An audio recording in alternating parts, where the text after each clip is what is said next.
Today we're going to talk about an issue that many people here in the United States and over in the United Kingdom struggle with every day. Right.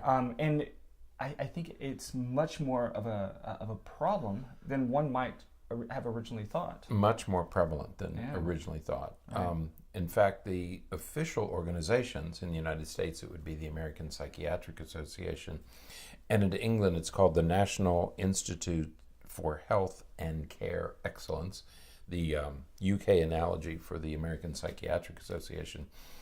They have always underestimated this problem. And not to cast blame or say it's anybody's fault, but typically when we think about antidepressant medications, we think about their benefits. We don't think about this aspect of it. Right. I mean, typically we don't think about this. We're so focused on bringing symptom relief, that the antidepressant will bring you symptom relief, that we don't think about or talk about the possible effects of coming off the antidepressant, because eventually, of course, you'd want to come off. But in coming off, you create this other withdrawal effect, Right. That has typically been underestimated. Right. So, so yes, we're going to talk today about coming off of an antidepressant and the withdrawal symptoms that people tend to experience. And I know that I have many patients who have worked to come off of antidepressants and really struggled, had to go about it in a very slow, methodical way because of the side effects. Now, I think where we need to start is with the fact that a large number of people are taking antidepressants. Right. According to we're looking at this article from Psychology Today from this month, October of 2018, and they cite a couple of sources that I think are pretty critical. Right. One is from The Guardian, looking at the UK prevalence of antidepressant use, and it suggests that currently about 16% of people in the UK are taking an antidepressant. And that was in 2014. Well, the latest data we have in 2014 or 15. Right. Well, it doesn't give a date for The Guardian. Right. The Guardian article. Right. But it just says it has risen since 2000. Since the year 2000, it has risen 170%. Right.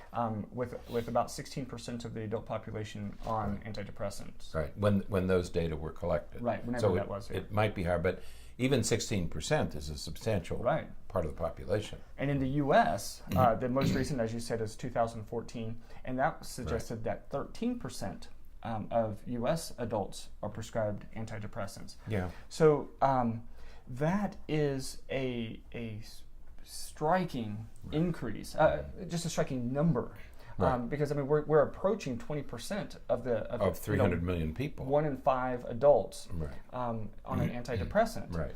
And these medications, there are certainly questions as it relates to the efficacy, the true efficacy of these medications, because there have been some studies coming out recently that suggest that they may not be quite as effective as once thought. Right.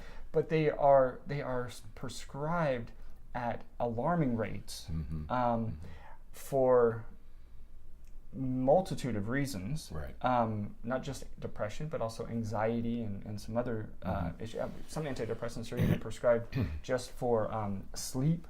Some are prescribed for any variety of things. So this is a big issue. It really does put us in a bit of a bind, though, because we understand the value of appropriate medication. We've seen hundreds and hundreds of patients who have really benefited from medication. So I always cringe a little bit when somebody comes in and says, well, I'm not going to use medication. Okay. I'm not sure that's the wisest approach to take, because there are times, for example, children with ADHD, people with severe anxiety. I've seen, I almost said miraculous changes, but I've seen people who have gone from really struggling to living a completely normal life with a small dose of an antidepressant or an anti-anxiety medication. Okay, so I don't think there's any need to rush to, I'm not going to take medication. But at the same time, I think that we should be very careful about wanting to start medication. Please understand, that these medications change your brain. They change your brain chemistry. They also change some structures in your brain. And it's no simple matter to stop taking them, okay? Right. Because again, you get your brain accustomed to having this substance. You don't just stop doing it and not expect some changes, some side effects of coming out. They're really not side effects; they're withdrawal effects. Right. You know? But expect some difficulties when you try to come off. Right. Interestingly, I think the first indication that we should have that withdrawal is going to be a significant issue is the fact that it takes a while for these medications to start working. Right. All right. So anytime you're taking a medication that takes weeks, sometimes months, before you're really starting to see the efficacy of them, you have to recognize that what that means is that they are slow in, which means slow out of your system. That's right. So if it takes a couple of months before you're really seeing it, it's going to take you a while to really come off of those substances as well. Right. Whatever that medication is doing in your brain, it takes a couple weeks to make the changes. Right. So if it takes 4 to 6 weeks to make the changes, plan on taking at least that long to undo those changes. Right. That's why you're always advised to come off gradually, to slowly reduce the medication. Because if you suddenly stop taking it, now you're asking your brain to function immediately with a different set of circumstances. Absolutely. Now, the data reported in this article suggests that more than half, or we'll just say around half, of people who are on antidepressants, when they come off of those antidepressants, experience withdrawal effects. We're not talking about just coming off immediately. We're talking even those who come off gradually, about 56%. And these aren't mild. Side. We're told that they're mild and self-limiting. If you read the literature on the medications, even though the drug companies themselves, and we're going to talk about one of the drug companies in particular, has done their own research, and they too say that these are some pretty significant side effects, withdrawal effects.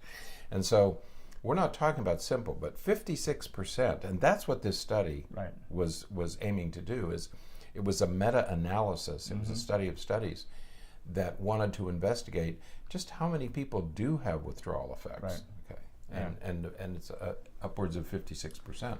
Right. And also concerning is the fact that of those who complained of side effects, almost half of them said that the withdrawal effects were severe. Severe, right.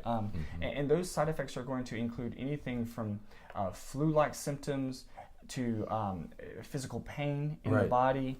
It's going to include a lot of physical characteristics that are specific to it. Right. When you read this article, you're going to get to, there's 2 sections in it. One paragraph has a physical problems, things like diarrhea and sleep problems and physical problems and pain. Then another section contains all of the emotional effects. Because remember, you're taking off the medications that help you emotionally. You remove them, so you have to anticipate that some of those emotions are going to come roaring back. So when you read this, and it's posted in the show notes, look at those side effects. So if the ones that you're likely to experience. Because it has a whole list of them. And again, this isn't just from some random studies about this. Drug companies often know this. And data is presented in the way that it, in the least possible way that it has to be presented. But it's at the same time, they know that some of these data exist, and that these withdrawal effects are real and profound.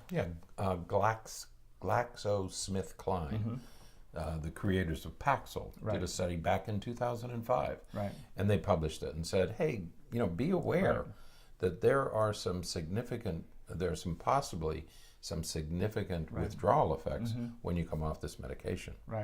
So they're not trying to hide anything. It's just that you need to be aware. So it is something to be mindful of if you're on an antidepressant and you're wanting to come off of that antidepressant. Recognize that it is vastly important that you come off of them slowly, that you will likely experience some withdrawal. If you're coming off slowly, those withdrawal symptoms are likely to be lesser, of lower intensity. But you need to come off them slowly under the guidance of your physician, your prescribing physician. Don't just stop them cold turkey, because it is not going to necessarily be a pleasant thing for you. Right. You have to taper. Taper slowly. In fact, some people advise taper in microdoses. Right. Very tiny. But you'll have milder effects, but they could last longer, because it's going to take longer to get off the medication. But please understand that medications are not to be trifled with. I mean, these are powerful drugs, and they have to be treated with respect. Whether you decide to start medication or you're coming off the medication, treat them with respect. Absolutely. So, all right, that is it then for today. Until next time, stay happy, stay healthy, and forget to be afraid.